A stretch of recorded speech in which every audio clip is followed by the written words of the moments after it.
Hi everyone, welcome back to my channel. आज का हमारा टॉपिक है anorexia nervosa. Anorexia nervosa and bulimia nervosa एक ईटिंग डिसऑर्डर होते हैं। आज की वीडियो में हम एनोरेक्सिया नर्वोजा के बारे में डिटेल में पढ़ेंगे। इसके क्या क्या कॉज होते हैं, क्या क्या सिम्टम्स होते हैं, इसका ट्रीटमेंट, मैनेजमेंट और इसमें कौन कौन सी थेरेपीज का यूज किया जा सकता है, तो उसके बारे में हम डिटेल में बात करने वाले हैं। तो वीडियो को स्टार्ट करने से पहले अगर अभी तक चैनल सब्सक्राइब नहीं किया है तो चैनल को सब्सक्राइब कर देना। तो चलिए वीडियो को शुरू करते हैं। एनोरेक्सिया क्या होता है? ये एक ईटिंग डिसऑर्डर होता है जिसमें इन्वॉल्व होता है severe calories restriction and often a very low body weight. इसमें जो एक ईटिंग डिसऑर्डर होता है इसमें कैलोरीज का रिस्ट्रिक्शन हो जाता है। जो लोग इससे पीड़ित होते हैं ये मोस्टली देखा जाता है अडोलिसेंट्स में। जो अडोलिसेंट्स होते हैं, जो किशोर होते हैं, मेनली गर्ल्स, उनमें ये देखने को मिलता है। तो ये एक ईटिंग डिसऑर्डर होता है जिसमें वो लोग क्या करते हैं, कैलोरीज को रेस्ट्रिक्ट करते हैं और कैलोरीज को कंज्यूम करना बहुत ज्यादा कम कर देते हैं, जिसकी वजह से क्या होता है, उनका जो बॉडी वेट होता है वो बहुत ज्यादा लो हो जाता है। इस इमेज की हेल्प से आप देख सकते हो, जैसे कि ये लड़की है, ये यहाँ पर स्लिम है, लेकिन अगर ये अपने आप को मिरर में देखती है तो इसको एहसास होता है कि ये मोटी है। तो इनको मतलब एक साइकोलॉजिकल ये डिसऑर्डर भी होता है, मतलब एक भ्रम रहता है मोटे होने का, इनको एहसास होता है, जिसकी वजह से ये क्या करते हैं, कैलोरीज को कंज्यूम करना कम कर देते हैं। इसकी वजह से क्या होता है, इनका जो बॉडी वेट होता है बहुत ज्यादा लो हो जाता है। ये कॉम्प्लेक्स कंडीशन होती है, जटिल मतलब कंडीशन होती है that has mental, behavioural and physical symptoms, जिसमें क्या होता है कि जो मानसिक, व्यवहारिक और शारीरिक सिम्टम्स, लक्षण देखने को मिलते हैं। एक जटिल प्रक्रिया होती है। Nervosa is an eating disorder, ये एक ईटिंग डिसऑर्डर है एंड मेंटल हेल्थ डिसऑर्डर, ये एक मानसिक स्वास्थ्य डिसऑर्डर भी होता है। In which a person limits their calories intake to an extreme, बहुत ज्यादा मात्रा में कैलोरीज की जो इनटेक होती है उसको ये कम कर देते हैं। People experiencing anorexia engage in extreme dieting behaviour, जो लोग इससे मतलब जिनको एनोरेक्सिया नर्वोजा होता है वो क्या करते हैं, एक्सट्रीम डाइटिंग करते हैं, जिसकी वजह से उनका जो बॉडी वेट होता है वो बहुत ज्यादा लो हो जाता है और उनको माल न्यूट्रिशन हो जाता है, यानी कि कुपोषण का शिकार वो हो जाते हैं। And often not always a severe low BMI, जो उनका बॉडी मास इंडेक्स होता है बीएमआई, वो भी यहाँ पर कम हो जाता है। अब इसको हम हिंदी में देख लेते हैं, जो हिंदी वाले बच्चे हैं उनके लिए मैंने हिंदी में भी स्लाइड्स यहाँ पर इंक्लूड की है। एनोरेक्सिया एक खाने से संबंधित विकार है जिसमें गंभीर कैलोरी प्रतिबंध और अक्सर बहुत कम शरीर का वजन शामिल होता है। ये एक जटिल स्थिति होती है जिसमें मानसिक, व्यवहारिक और शारीरिक लक्षण होते हैं। एनोरेक्सिया नर्वोजा एक खाने का विकार है और एक मानसिक स्वास्थ्य विकार भी होता है, जिसमें व्यक्ति अपनी कैलोरीज को एक चरम स्तर तक सीमित कर देता है। एनोरेक्सिया का अनुभव करने वाले लोग अपने शरीर के वजन को संभवतः कम रखने के लिए एक मतलब डाइटिंग करना स्टार्ट कर देते हैं, चरम आहार व्यवहार में लिप्त होते हैं। ये कुपोषण की ओर ले जाता है और अक्सर उनका जो बीएमआई होता है वो भी कम होता है, एक गंभीर रूप से कम बीएमआई का कारण यहाँ पर बन जाता है। In medical language anorexia means not wanting to eat, जो मेडिकल लैंग्वेज होती है, चिकित्सीय भाषा होती है, उसमें एनोरेक्सिया का मतलब होता है नॉट वांटिंग टू ईट, मतलब खाना खाने की इच्छा ना होना। अगर इसमें नर्वोजा को ऐड करते हैं एनोरेक्सिया के साथ, तो anorexia means makes it a mental health condition. तो एनोरेक्सिया में क्या होता है कि नर्वोजा क्या होता है, एक मेंटल हेल्थ कंडीशन ऐड इसमें हो जाती है, मानसिक स्वास्थ्य स्थिति इसमें इंक्लूड हो जाती है। This means it's based in your nervous system, इसका मतलब है कि ये बेस्ड है हमारे नर्वस सिस्टम पर, हमारे ब्रेन, नर्व्स, इम्पल्स और थॉट। जो हमारा ब्रेन होता है, दिमाग होता है, जो हमारी नर्व्स होती है, नसें होती है, इम्पल्स जो हमारे आवेग होते हैं, और जो थॉट हमारी सोच होती है, उस पर ये बेस्ड होता है। It develops from negative thought and feelings about eating, weight and body image. इसकी शुरुआत होती है नकारात्मक विचारों से और भावनाओं से, किसको लेके, ईटिंग को लेकर, वेट को लेकर और बॉडी इमेज को लेकर। Thoughts and worries about these things, जो थॉट्स हैं, चिंताएं हैं, और जो सोच है, वरीज, जो थॉट्स मतलब कि सोच है, जो वरीज चिंताएं हैं अबाउट दीज थिंग्स, इन चीजों को लेकर, and attempts to control their, और जब हम इसको कंट्रोल करना चाहते हैं, ये सभी लोगों में कॉमन होता है। ईटिंग को लेकर, वेट को लेकर, बॉडी इमेज को लेकर जो चिंताएं हैं, जो थॉट्स है, वो कॉमन होती है। लेकिन जो एनोरेक्सिया नर्वोजा होता है, इसमें क्या होता है, इसमें बहुत ज्यादा दबाव पड़ता है और ये मोटिवेट करता है लोगों को एक्सट्रीम लेवल लेवल पर डाइटिंग करने के लिए और कैलोरीज का रिस्ट्रिक्शन करने के लिए, जिसकी वजह से इनका बहुत ज्यादा बॉडी वेट लो हो जाता है और इनको बहुत सारी हेल्थ कंडीशन, सिवियर प्रॉब्लम्स देखने को यहाँ पर मिलती हैं। This can have serious consequence, इसकी वजह से सीरियस कॉन्सिक्वेंस देखने को मिलते हैं मेंटल और फिजिकल हेल्थ दोनों के लिए। Without recognition and treatment it can be life threatening, बिना उपचार और जाने इसका जो इसके साथ जीवन जीना बहुत ज्यादा मुश्किल हो सकता है। It can be life threatening. अब इसको हिंदी में देख लेते हैं। जो चिकित्सीय भाषा में एनोरेक्सिया का अर्थ होता है खाने की इच्छा ना होना। एनोरेक्सिया में नर्वोजा जोड़ने से एक मानसिक स्वास्थ्य स्थिति बन जाती है। इसका अर्थ है कि ये आपके तंत्रिका तंत्र पर आधारित है, आपके मस्तिष्क, नसों, आवेगों और विचारों में ये आधारित होती है। ये खाने, वजन और शरीर की छवि के बारे में नकारात्मक विचार और भावनाओं से विकसित होता है।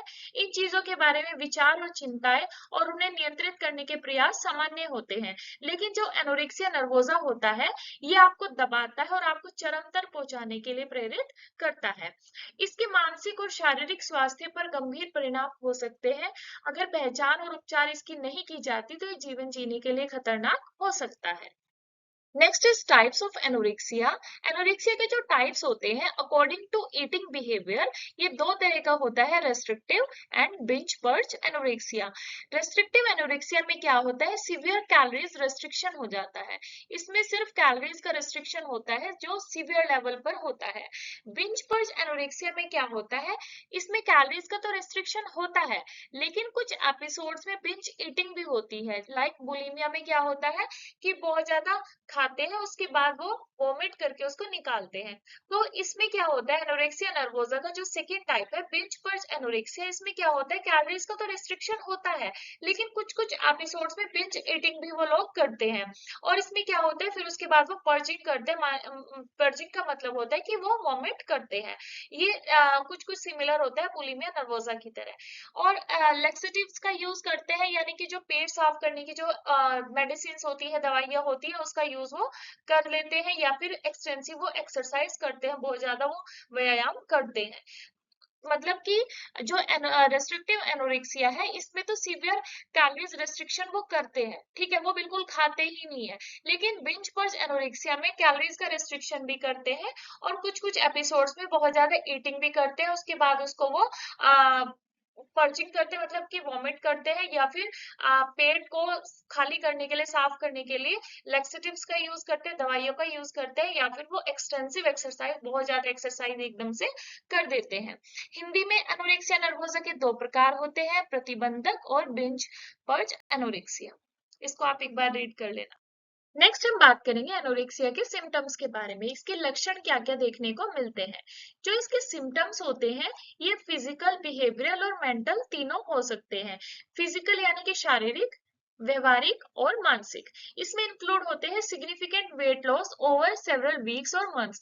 जो सिग्निफिकेंट, जो महत्वपूर्ण जो उनका वेट होता है ना, वो लॉस हो जाता है कुछ मंथ्स में या फिर कुछ वीक्स में। Below average weight compare to height, उनका जो वेट होता है एज कंपेयर टू हाइट वो कम हो जाता है, less than equals to 18.5 BMI body mass index. Unexplained changes in a child's height पर weight balance as they grow, जब बच्चे जो बड़े होते हैं, ग्रो होते हैं, उनका जो हाइट होता है अकॉर्डिंग टू वेट वो बैलेंस में नहीं होता। Intense focus on food types and quantities and और कैलोरीज काउंटिंग, ये इनका जो फोकस होता है वो सारा फूड के टाइप पर होता है, किस प्रकार का वो फूड खा रहे हैं, कितनी मात्रा में खा रहे हैं और कितनी कैलोरीज वो ले रहे हैं, उसकी काउंटिंग वो करते रहते हैं। Frequent critical thoughts and comments about body weight and image, अपनी बॉडी वेट और इमेज को लेकर वो नकारात्मक विचार रखते हैं, क्रिटिसाइज अपनी बॉडी इमेज को करते रहते हैं या फिर कमेंट्स उस पर करते रहते हैं। ओवर यूजिंग मेडिकेशंस, जहाँ बहुत सारी मेडिकेशंस का वो ओवर यूज करते हैं, जैसे कि appetite suppressant, laxatives and diuretics, मतलब कि जो भूख को दबाने वाली दवाइयाँ होती हैं, पेट साफ करने वाली दवाइयाँ होती है, इस तरह की दवाइयों का वो यूज बहुत ज्यादा करने लगते हैं। Compulsive extended exercise sessions specially after eating, खाना खाने के बाद वो क्या करते हैं, एक्सरसाइज के सेशंस को एक्सटेंड करते हैं, बढ़ा देते हैं। Consistently going to the bathroom right after eating, खाना खाने के बाद वो तुरंत बाथरूम जाते रहते हैं। तो ये इसके कुछ सिम्टम्स देखने को यहाँ पर मिलते हैं। अब हम यहाँ पर देख लेते हैं जो बिहेवियरल और इमोशनल सिम्टम्स होते हैं वो कौन कौन से होते हैं और फिजिकल कौन कौन से होते हैं।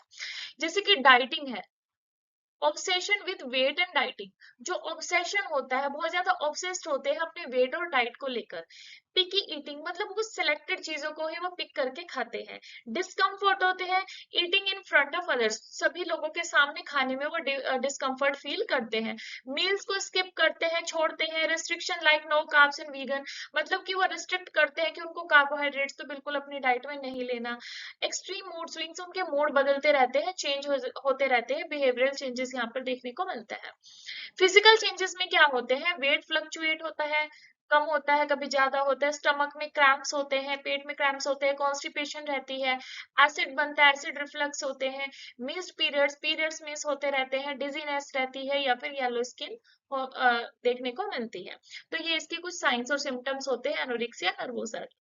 इसके लक्षण अब हम हिंदी में देख लेते हैं। जो इसके लक्षण होते हैं, संकेत होते हैं, वो शारीरिक, व्यवहारिक और मानसिक हो सकते हैं, जिसमें शामिल होते हैं कई हफ्तों या महीनों में महत्वपूर्ण वजन का कम होना, ऊंचाई की तुलना में औसत से कम वजन का हो जाना, बच्चे के बड़े होते समय उसकी ऊंचाई उसके वजन के संतुलन में परिवर्तन आ जाता है, भोजन के प्रकार और मात्रा पर वो बहुत ज्यादा ध्यान देते हैं, कैलोरीज की गिनती करते रहते हैं, अपने शरीर के वजन और छवि पर बार बार आलोचनात्मक विचारों टिप्पणियां वो लोग करते हैं, भूख को दबाने की दवाइयाँ खाते हैं, लेक्सेटिव्स का यूज करते हैं, डायूरेटिक्स जैसी दवाइयों का बहुत ज्यादा यूज वो को लोग करने लगते हैं। खाने के बाद मजबूरन लंबे समय तक व्यायाम करते हैं, या फिर खाने के बाद तुरंत बाथरूम का वो यूज करते हैं। जो इसके सिम्टम्स होते हैं, एक्सट्रीम थिननेस हो जाती है, जिसको बोलते हैं इमेसिएशन। यहाँ पर जो उनकी जो मतलब जो बॉडी का जो वेट होता है वो बहुत ज्यादा कम हो जाता है, बहुत ज्यादा उनकी जो मतलब यहाँ पर रिकेट्स भी देखने को मिलता है। उनकी जो जो इसको बोल सकते हैं हिंदी में, मतलब बहुत ज्यादा दुर्बल हो जाते हैं, बहुत ज्यादा वीक वो लोग हो जाते हैं। और इसमें थकावट रहती है, फटीग, और एनर्जी लेवल बहुत ज्यादा लो होता है। डिजीनेस और फेंटिंग, हर टाइम चक्कर आना, जैसे बेहोशी की हालत रहना, इरेगुलर हार्ट बीट रहती है। और जो उनके नेल्स होते हैं और जो हेयर होते हैं वो बहुत ज्यादा कमजोर हो जाते हैं, जल्दी जल्दी टूटने लगते हैं नेल्स। ड्राई येलोइश स्किन यहाँ पर देखने को मिलती है। एडवांस स्टेजेस ऑफ एनोरेक्सिया, जो एनोरेक्सिया की एडवांस स्टेज होती है, you might also have symptoms of under nutrition, यहाँ पर कुपोषण के लक्षण भी देखने को मिलते हैं, जिसमें इंक्लूड हो सकते हैं हार्ट रिदम, जो हार्ट बीट होती है यहाँ पर एबनॉर्मल हो जाती है, जो हार्ट रिदम होता है वो एबनॉर्मल होता है, जिसको अरिथमियास बोला जाता है। अरिथमियास के बारे में और हार्ट डिसीजेस के टाइप्स के बारे में मैंने शॉर्ट्स डाले हुए हैं, जिनको मैंने शॉर्ट्स में कंप्लीट एक्सप्लेन किया हुआ है, अगर आप देखना चाहते हो तो वहां से आप देख सकते हो। डिजीनेस, लाइट हेडेडनेस और फेंटिंग, मतलब कि बेहोशी होना, चक्कर आना, अचेतनता होना, इस तरह के लक्षण यहाँ पर देखने को मिलते हैं। फटीग, थकावट रहना, फिजिकल वीकनेस, शारीरिक कमजोरी होना, feeling cold all the time, हर टाइम ठंडापन महसूस होता है, चिड़चिड़ेपन रहता है, इरिटेट रहते हैं वो लोग ज्यादातर, हेयर लॉस उनका होता है, पीरियड्स एब्सेंट हो जाते हैं या फिर इरेगुलर हो जाते हैं गर्ल्स के अंदर, या फिर स्वेलिंग हो जाती है लिम्स में। एनोरेक्सिया का जो इफेक्ट पड़ता है हमारे ऑर्गन्स पर, वो किस किस पर पड़ता है, जैसे कि ब्रेन है, इंटेस्टाइन है, muscles, bone, hair, heart, kidney, skin, इन सब पर ही एनोरेक्सिया का इफेक्ट पड़ता है। हिंदी में देखते हैं, जो एनोरेक्सिया के उन्नत चरण होते हैं उसमें कुपोषण के लक्षण दिखाई देते हैं, जिनमें शामिल हो सकते हैं असामान्य दिल की धड़कन, चक्कर आना, बेहोशी, अचेतनता, शारीरिक थकावट, कमजोरी, चिड़चिड़ापन, बाल झड़ना, हमेशा ठंड महसूस करना, अनुपस्थित या अनियमित मासिक धर्म, या फिर अंगों में सूजन। तो ये इसके कॉज क्या होते हैं, इसके कारण क्या होते हैं।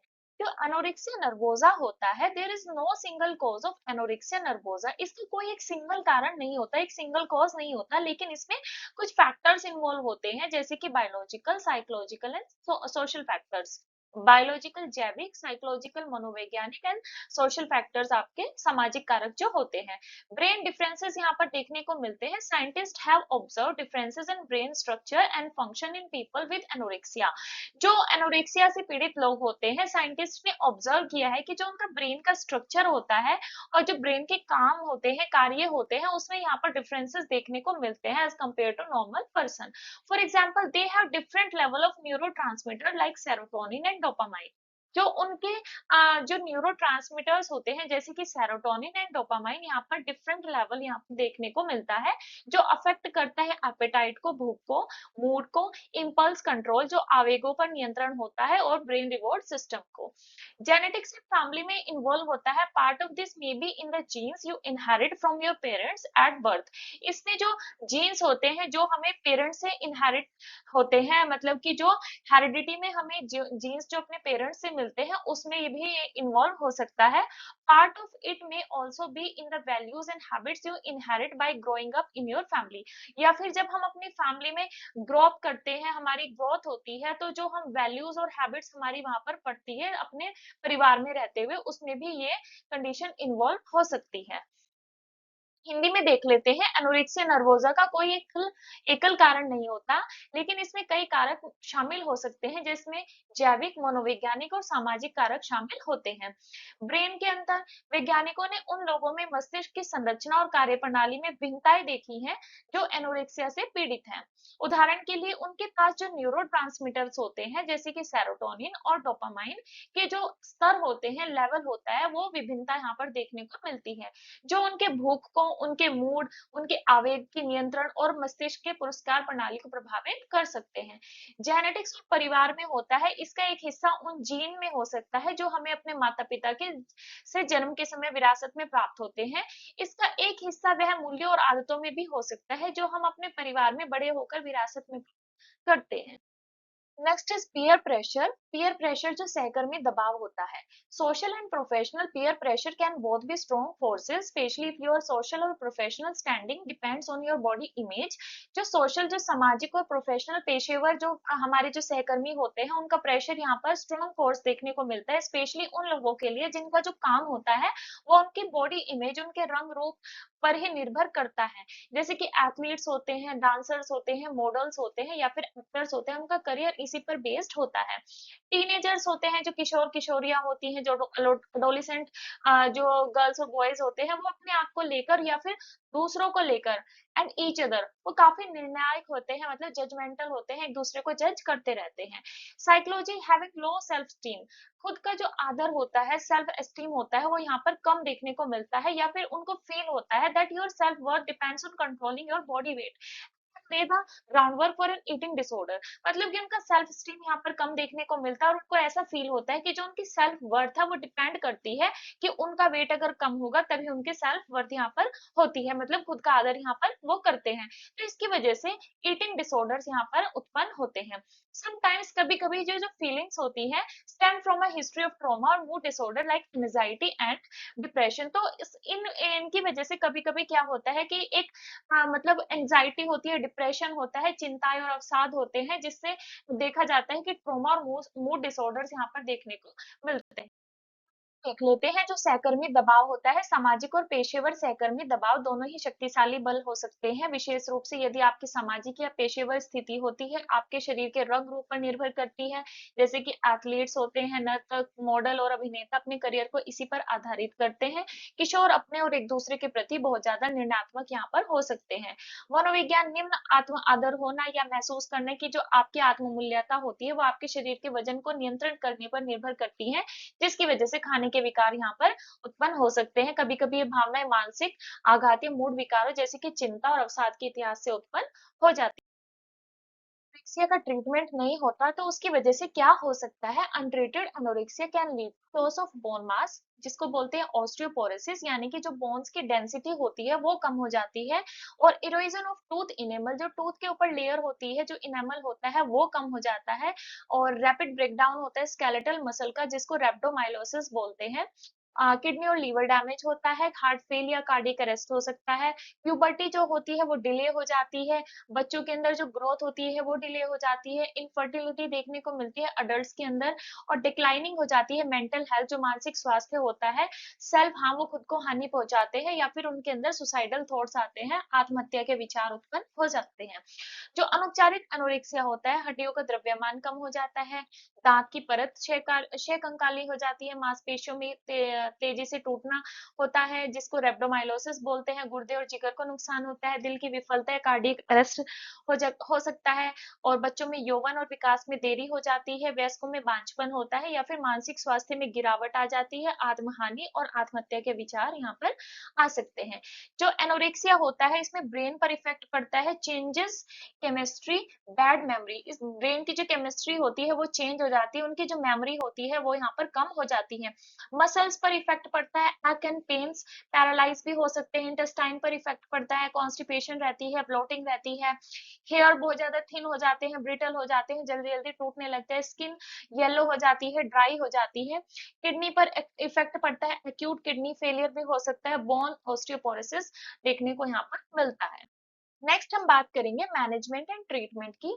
जो एनोरेक्सिया का ट्रीटमेंट होता है स्पेसिफिक होता है to the person being treated, जिसका उपचार किया जा रहा है उसके लिए स्पेसिफिक होता है।